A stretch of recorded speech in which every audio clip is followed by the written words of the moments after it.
Halo saudara-saudaraku, ketemu kembali dengan saya Hairudin Lubis, praktisi meditasi yang akan berbagi pengalaman tentang meditasi. Pada episode ke-12 ya, kalau tidak salah kemarin kita sudah bicara tentang bagaimana keadaan meditasi yang sesungguhnya. Kali ini kita akan bicara tentang pikiran. Pikiran yang kemarin kita meditasikan, kita lihat. Siapa pikiran itu sesungguhnya?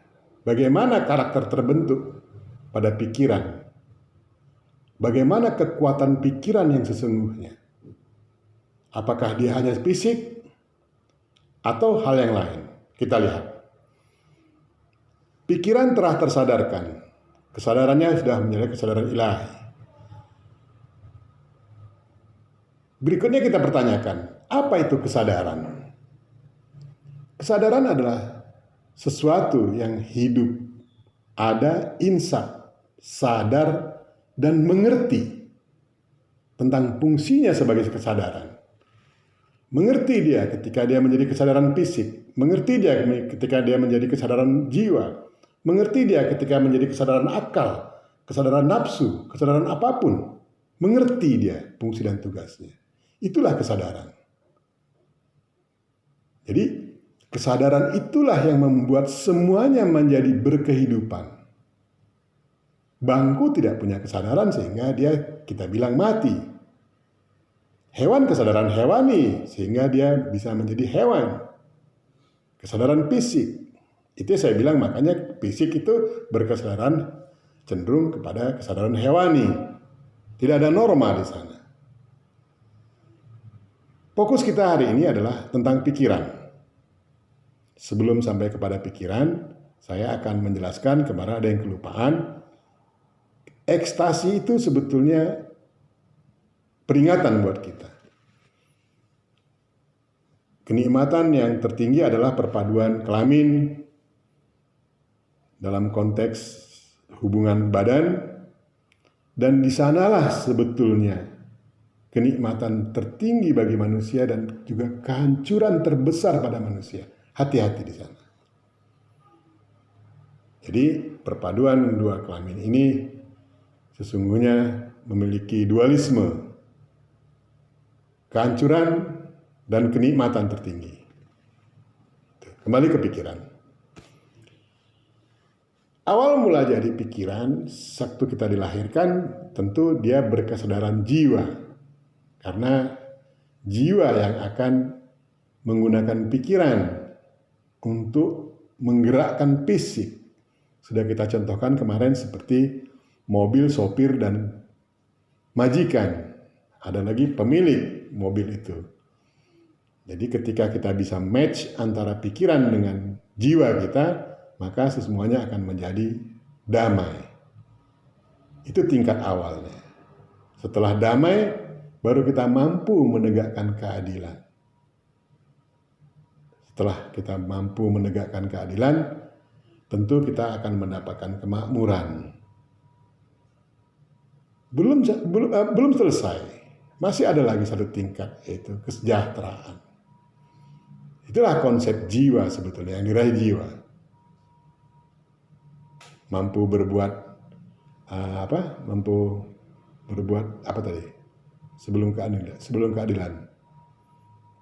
Sebelum keadilan mampu lupa saya. Tapi nggak apa-apa. Tapi kira-kira gitu ngomongnya. Jadi damai maksudnya. Damai dulu baru adil, baru makmur, baru sejahtera. Itulah konsep yang dibangun oleh leluhur kita untuk negeri kita ini. Allahu a'lam apakah kita sudah mencapai makmur atau apa, kita bertanggung jawab untuk itu sesungguhnya sebagai anak bangsa. Barangkali dari meditasi kita bisa menyumbangkan paling tidak pemikiran-pemikiran. Paling tidak kalau tidak bisa berbuat baik ya tidak berbuat jahat lah gitu. Kembali kepada pikiran. Nah ketika pikiran dilahirkan itu memiliki kesadaran jiwa. Kesadaran yang goalnya adalah tegak pada kebenaran, itu awalnya. Karena dia akan melakukan sesuatu untuk merubah apa yang pernah dilakukan, kesalahan-kesalahan yang lalu. Jadi manusia yang lahir ke bumi ini manusia yang bersalah. Tapi Tuhan tidak pendendam, Dengan kasih sayangnya, dia beri kesempatan kita untuk lahir. Kesadaran jiwa yang menjadi kesadaran pikiran akan mencari jalan terbaik untuk bisa eksis sebagai manusia yang berkesadaran lebih tinggi lagi. Awalnya begitu. Tapi pikiran tentu sangat dipengaruhi oleh pendidikan, pengajaran orang tua kita, lingkungan kita, segala macamnya. Akhir dari pengajaran dan pendidikan sebetulnya karakter. Tapi kalau kita tidak pahami bagaimana membangun komunikasi dengan anak, maka kesadaran pikiran akan berubah menjadi kesadaran fisik. Sampai di sini anak-anak berkesadaran fisik. Ada peluang untuk dia bisa kesadaran lebih tinggi. Ada pendidikan, ada guru di sana. Ketika hal ini tidak didapat pada masa kecilnya dengan keluarganya, ada guru di sana. Guru yang seyogianya bisa membangun ini, merubah anak-anak yang telah terampas hak tumbuh kembang fisik dan mentalnya. Banyak hal-hal yang kita nggak pahami. Saya sudah melakukan itu terhadap keluarga saya. Kebetulan barangkali karena saya suka dengan anak-anak dan dulu saya buat film-film tentang anak-anak. Jadi saya belajar ke arah sana. Saya tidak tahu kenapa diarahkan ke sana. Tapi terampasnya hak tumbuh kembang fisik dan mental itu menjadikan perubahan total pada kesadaran pikiran anak-anak. Selain dari itu asupan makanan.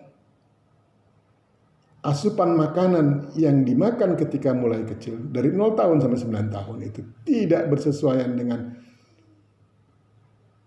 kehendak sel, maka akan kacau.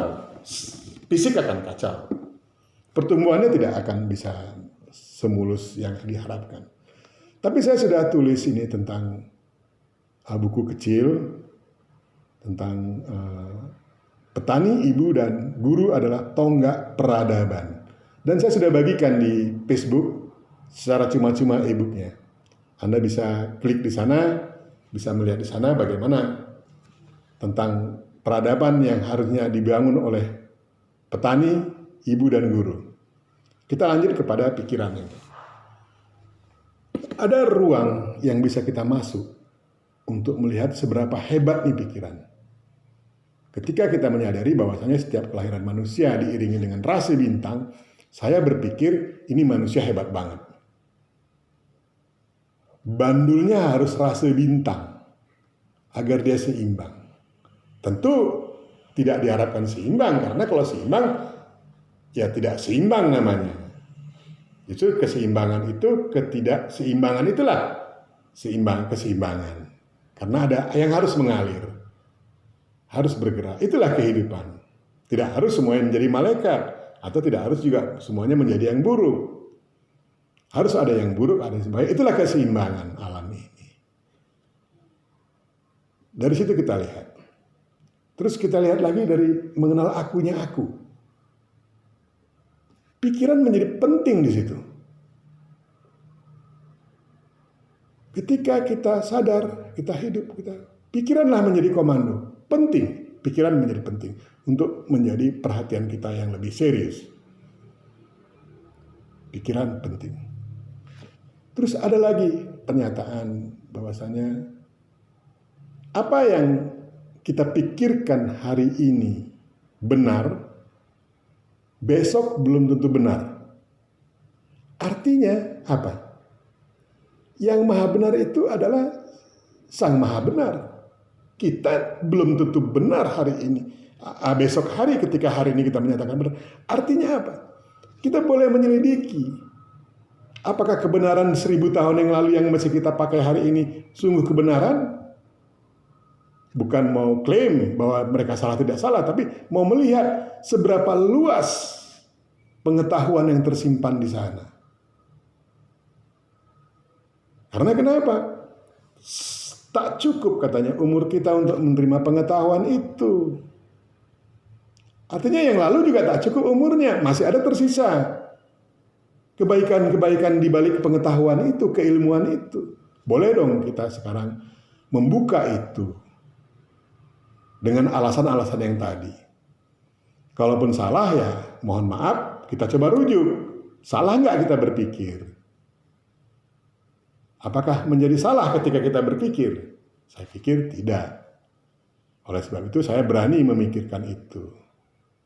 Seberapa hebat pikiran? Kita pegang pada saat kelahiran. Pertama sekali tercipta sebagai realita. Selnya. Dan berikutnya menjadi manusia dan bertugas katakan dia memperbaiki sistem tumbuhan. Pasti pengetahuan bagaimana Tuhan berpengetahuan tentang tumbuhan, bagaimana Tuhan berilmu tentang tumbuhan.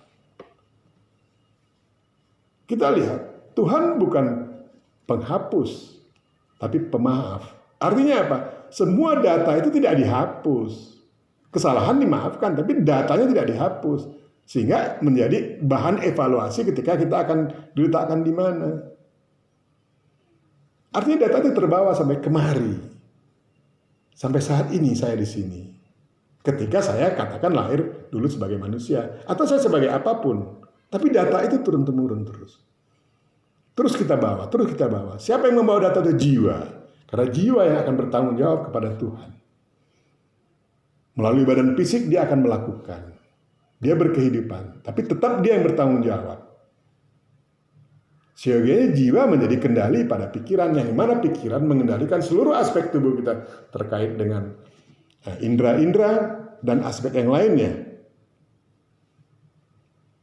Setelah masuk kita ke dalam ruang yang maha hening, maha ilmu, maha pengetahuan, berarti terkuak dong tabir ke mana hebatnya kita manusia sebagai manusia sempurna. Kita bisa membuktikan apa yang dibilang Tuhan bahwasanya diciptakan sebagai makhluk yang sempurna, yang terbaik. Kita bisa menyatakan, yes, saya memang terbaik. Saya pernah tulis bukunya, tapi saya nggak publikasikan hanya untuk saya sendiri dan anak-anak saya.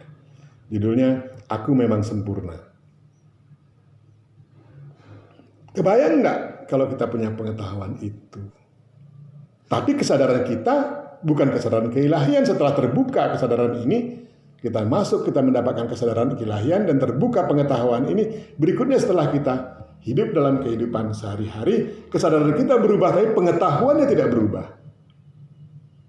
Pengetahuannya tidak ikut berubah dengan kesadarannya. Begini, ada syarat orang selalu belajar, katakan gini, ada syarat untuk belajar sesuatu harus begini, kebaikan intinya.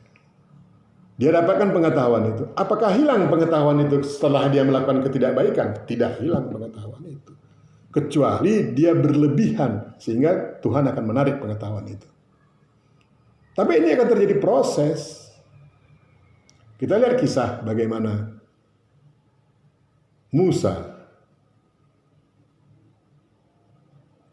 diusir dari kampung halamannya. Siapa yang mengusir? Begitu hebatnya mempertuhankan dirinya. Bisa manusia mempertuhankan dirinya. Sekarang banyak orang yang mempertuhankan dirinya. Cirinya sudah jelas seperti yang kita katakan kemarin. Mulai merasa benar, terus melihat orang lain nggak benar, eksklusif, nggampangin Tuhan, dan berikutnya dialah Tuhan. Dia merasa punya pengetahuan itu. Gitu. Karena pengetahuan itu tidak hilang bersama perubahan kesadaran. Kecuali kesadarannya betul-betul drop jatuh. Misalnya pada kesadaran mabok misalnya itu dia nggak terlibat. Tapi dalam kesadaran konteks dia fisiknya masih sadar, hidup, dan berada, dia tetap punya kemampuan itu. Hebat sekali pikiran ini. Melalui apa dia bisa bekerja? Melalui pikirannya yang terimitasi dalam fisik. Bisa. Hanya melalui pikirannya? Bisa.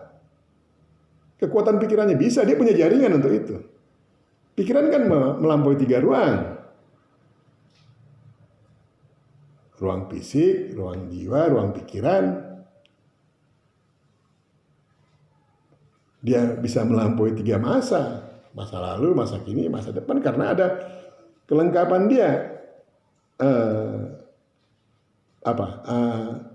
Daya hayal, berimajinasi.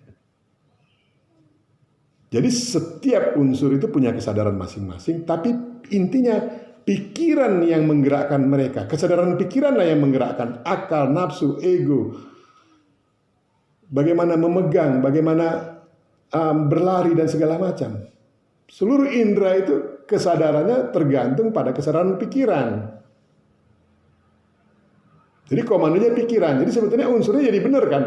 Fisik, pikiran, jiwa, dan ruh.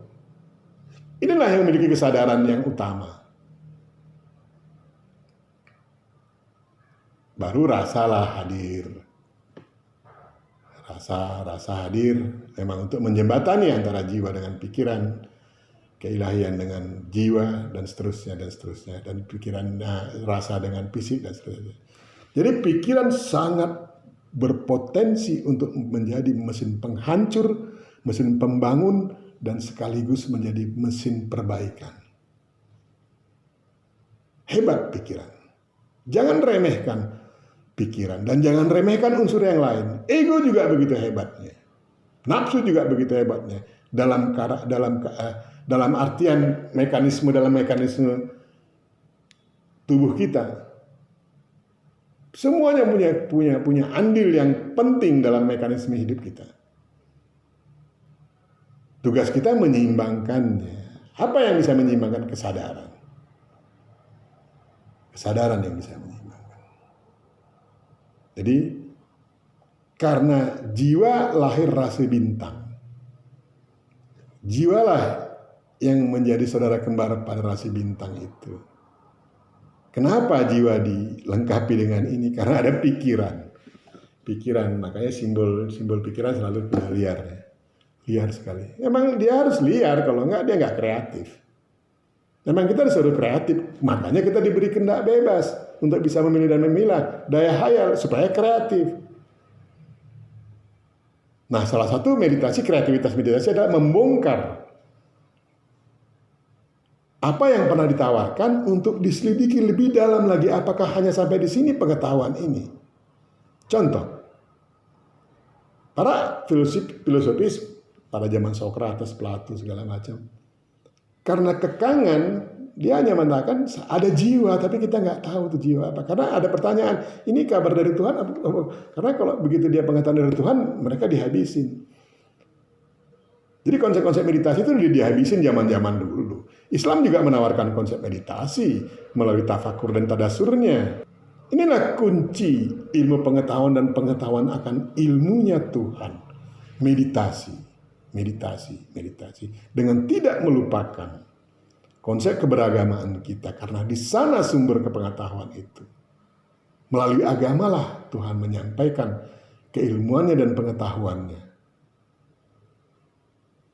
Salah satu alat untuk membongkar pengetahuan dan agama itu adalah meditasi. Selain akademisi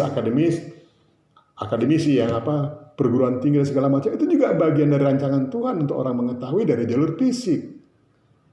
Sesungguhnya kalau ini bisa dipadukan luar biasa. Tapi apa boleh buat, kita punya masing-masing blok. Yang blok itu belum bisa terhubung. Kita tidak boleh sekarang bicara tentang sesuatu karena pikiran kita. Harus ada footnote, harus ada catatan kaki. Artinya apa? Bagaimana orang yang menemukan pertama? Catatan kaki dari mana mereka? Kan gitu pertanyaannya. Tapi kita nggak boleh bertanya begitu karena kita masih dianggap tidak mampu untuk menerjemahkan itu. Tidak mampu untuk berjuang untuk tidak begitu. Maksudnya kita harus berjuang untuk itu. Saya pikir tentang pikiran sampai di sini dulu ya. Besok kita bicara yang lain, yang lebih menarik untuk kita bisa implementasikan dalam hidup dan kehidupan kita. Semoga kita menjadi salah satu bagian dari pembangun budaya peradaban yang lebih komprehensif, yang khas, yang produknya selalu membawa kepada kebajikan. Sampai jumpa, tetap sehat dan bahagia. Ayo meditasi.